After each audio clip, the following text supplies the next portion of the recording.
اللہ تعالیٰ نے قرآن مجید فرقان حمید میں ارشاد فرمایا کہ لقد کان لکم فی رسول اللہ اسوۃ حسنہ، فرمایا بے شک تمہارے لیے رسول کریم علیہ السلام کی زندگی میں بہترین نمونہ ہے، بہترین نمونہ ہے تمہارے لیے حضور کی حیات نور میں۔ کچھ چیزیں ایسی ہوتی ہیں جو جہتوں کی، سمتوں کی، وقتوں کی پابند ہوتی ہیں، اور دنیا کے اندر کچھ چیزیں ایسی ہیں جو کسی جہت کی، کسی سمت کی، کسی وقت کی، کسی موسم کی پابند نہیں۔ ان میں سے دنیاوی لحاظ سے بھی کچھ چیزیں آپ کو میسر آئیں گی، لیکن کائنات میں جو چیز سب سے زیادہ عالمگیر ہے، سب سے زیادہ وسعت رکھنے والی ہے، سب سے زیادہ طاقت رکھنے والی ہے، وہ چیز ہے رسول اللہ کی سیرت مبارکہ۔ یہ کسی چیز کی پابند نہیں، حضور کی سیرت عالمگیر ہے، اتنی عالمگیر ہے کہ اس کے اندر دنیا بھر کے مسائل سمیٹے جا سکتے ہیں۔ حضور سید عالم صلی اللہ تعالیٰ علیہ وسلم نے ہمیں جو سیرت مبارکہ عطا کی ہے نا، وہ مکمل ہے، وہ جامع ہے، وہ عالمگیر ہے۔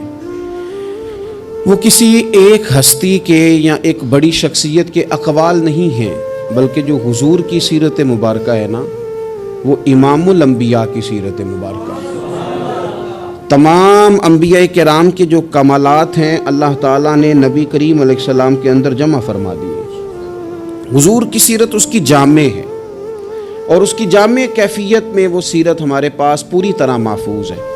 حضرت عیسیٰ علیہ السلام اللہ کے بڑے عزتوں، شانوں، بلندیوں والے پیغمبر ہیں، پر انہوں نے تو نکاح ہی نہیں فرمایا۔ تو جو آدمی چاہے گا کہ میں نے شادی کرنی ہے اور مجھے سیرت چاہیے، تو وہ کہاں سے لے گا؟ جناب عیسیٰ علیہ السلام نے تو نکاح نہیں فرمایا۔ حضرت عیسیٰ علیہ السلام کی حیات مبارکہ میں نرمی ہی نرمی ہے، درگزر ہی درگزر ہے۔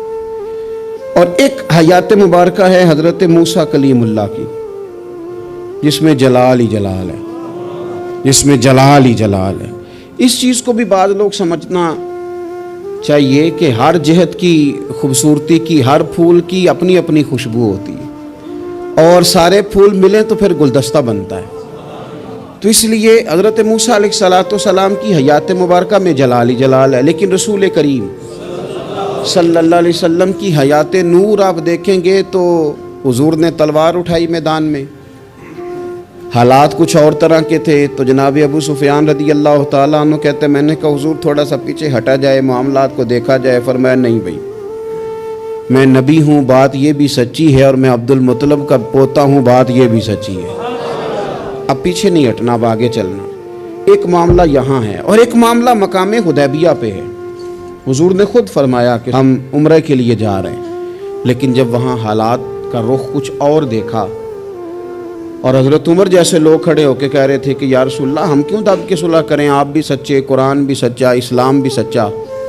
تو نبی کریم علیہ السلام نے فرمایا عمر میں اللہ کا رسول ہوں، میں مرضی سے نہیں بولتا، میں وہی کہتا ہوں جس کا میرا رب مجھے حکم ارشاد فرماتا ہے۔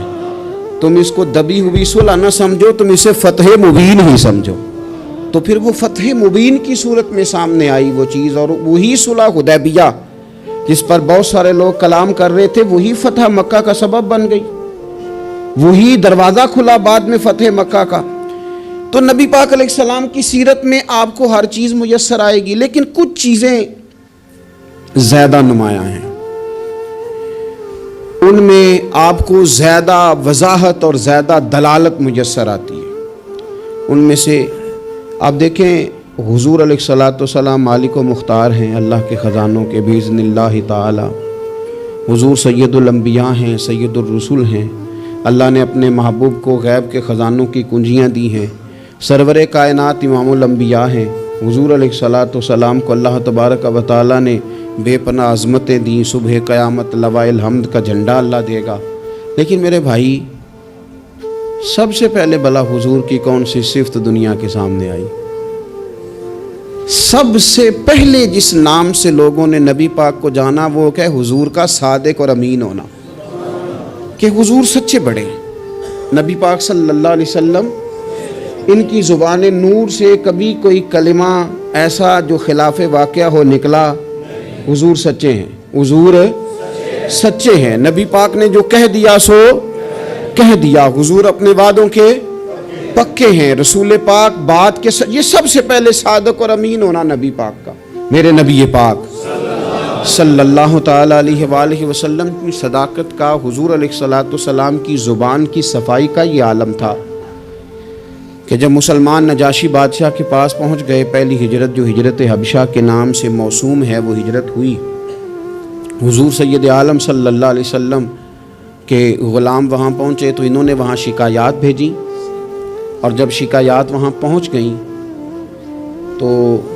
نجاشی جو تھا وہ کہتا میں جذباتی فیصلے نہیں کرتا، میں ایسے ہی تم آ گئے ہو، تم نے شکایت کر دیا ہے کہ مسلمانوں فتنہ فساد معاذ اللہ پھیلا کے تمہارے پاس آ گئے، میں پہلے تحقیق کروں گا بات کیا۔ اس نے آن کر کے معلومات کی، کہنے لگا کوئی بندہ تلاش کرو، کوئی عرب کا بڑا آدمی وزادار سردار بندہ یہاں تمہیں نظر آئے تو وہ بندہ ذرا لے کے آؤ، اس سے میں نے کلام کرنا ہے، کوئی وزادار آدمی۔ ابو سفیان ابھی مسلمان نہیں ہوئے تھے، حضور کے چچا وہ ان دنوں حبشہ گئے ہوئے تھے تجارت کی غرض سے، لوگ انہیں پکڑ کے نجاشی کے پاس لے آئے تو نجاشی نے سوالات کیے بہت سارے۔ دو چیزیں ہوتی ہیں، ایک بندہ جب کسی کی حمایت میں ہوتا ہے تو پھر بھی سوچ سمجھ سے عاری ہوتا ہے، کیوں؟ اس لیے کہ نبی پاک صلی اللہ علیہ وسلم نے فرمایا محبت آدمی کو اندھا بہرا گونگا کر دیتی ہے، اس وقت بھی وہ عاری ہوتا ہے، اور جب کسی کی مخالفت میں ہوتا ہے تو اس وقت بھی سوچ سمجھ سے عاری ہوتا ہے، اس وقت بھی اسے صحیح بات بھی غلط محسوس ہو رہی ہوتی۔ اب یہ مخالفت میں تھے تو کہتے ہیں حضور سید عالم علیہ السلام کے بارے میں جب سوالات پوچھے گئے، سوالات کیے گئے، اور ابو سفیان کہتے ہیں میں چونکہ مخالف تھا تو میں نے اسی انداز میں ایک کہانی رٹی رٹائی انہوں نے یاد کی ہوئی تھی، وہ رٹی رٹائی کہانی ہر جگہ یہ سنایا کرتے تھے، دیکھو جی جس پہ ہمارا ابا تھا، جس مذہب پہ، اس کو وہ کہتے ہیں گمراہ تھا، وہ جی ہمارے دادا کو کہتے ہیں وہ گمراہ تھا، وہ جی ہمارے نانا کو کہتے ہیں بت پرست تھا تو گمراہ تھا، وہ جی انہوں نے ایک بھائی مسلمان کر لیا ہے، دوسرا کافر ہے، گھروں میں لڑائی پیدا کر دی، یہ رٹی رٹائی کہانیاں۔ پھر وہ کہتے تھے دیکھو جی معاذ اللہ جادوگر ہے، کچھ پڑھ کے پھونکتے ہیں، وہ جی شاعر ہیں، بات ایسی سناتے ہیں کہ اپنے قبضے میں لے لیتے ہیں، یہ ساری کہانی انہوں نے یاد کی تھی۔ ابو سفیان کہتے ہیں میں نے وہاں ساری سنائی۔ اب نجاشی نے بھی سوالات پوچھے، کہنے لگے ان کے ماننے والے امیر ہیں کہ غریب ہیں؟ میں نے کہا ماڑے ماڑے لوگ۔ کہنے لگے نبیوں پر پہلے ایمان ہی غریب لوگ لایا کرتے ہیں۔ کہنے لگے اس نے بڑے سوالات کیے، بڑے میں نے جواب دیے، آخر میں اس نے ایک سوال پوچھا۔ ابو سفیان کہتے ہیں میں باہر سے نہیں گیا تھا، میں چچا تھا، مجھ سے پوچھا، کہنے لگے کیا کبھی اس محبوب نے جھوٹ بھی بولا ہے؟ کیا کبھی جھوٹ بھی بولا ہے؟ کبھی؟ تو ابو سفیان کہتے ہیں کہ ایک منٹ کے لیے چونکہ مخالف تھا، میرے دل میں خیال آیا کہہ نہ دوں بولا ہے معاذ اللہ، نقل کفر نہ باشد۔ کہتے ہیں پھر میں نے سوچا کہ ایک تو یہ عرب کی وزاداری کے خلاف ہے کہ میں غلط بات کروں، اور دوسرا یہ کہ میں انہیں جادوگر کہوں تو شاید کوئی اس پر سوچے، شاعر کہوں تو شاید کوئی توجہ کرے، پر مدینے والے محبوب نے جھوٹ بولا ہے یہ تو مانے گا ہی کوئی نہیں، یہ کیسے ہو سکتا ہے؟ یہ تو صادق اور امین ہونا تو ان کا آفتاب سے زیادہ روشن، کون اس بات کو تسلیم کرے گا؟ کون مانے گا؟ کوئی نہیں مانے گا۔ اللہ اکبر، کون تسلیم کرے گا؟ ابو سفیان کہتے اس نے پھر پوچھا بتاتے کیوں نہیں، چپ کیوں کر گئے ہو، کیا کبھی انہوں نے جھوٹ بھی بولا ہے؟ اللہ اکبر۔ تو ابو سفیان کہتے ہیں میں بول پڑا، میں نے کہا کہ وہ میرے بھتیجے ہیں، میں نے انہیں ماں کی گود میں بھی دیکھا، دادا کے کندھوں پہ بھی دیکھا، چچا کے گھر میں بھی دیکھا، ختیجہ کا دولہا بنے بھی دیکھا، میں نے اس حبیب کو جگہ جگہ دیکھا، اور میری آنکھوں کے سامنے ان کی کان پٹیوں پہ مقدس سفید بال آئے، میں نے بڑا کچھ دیکھا، پر میں نے اس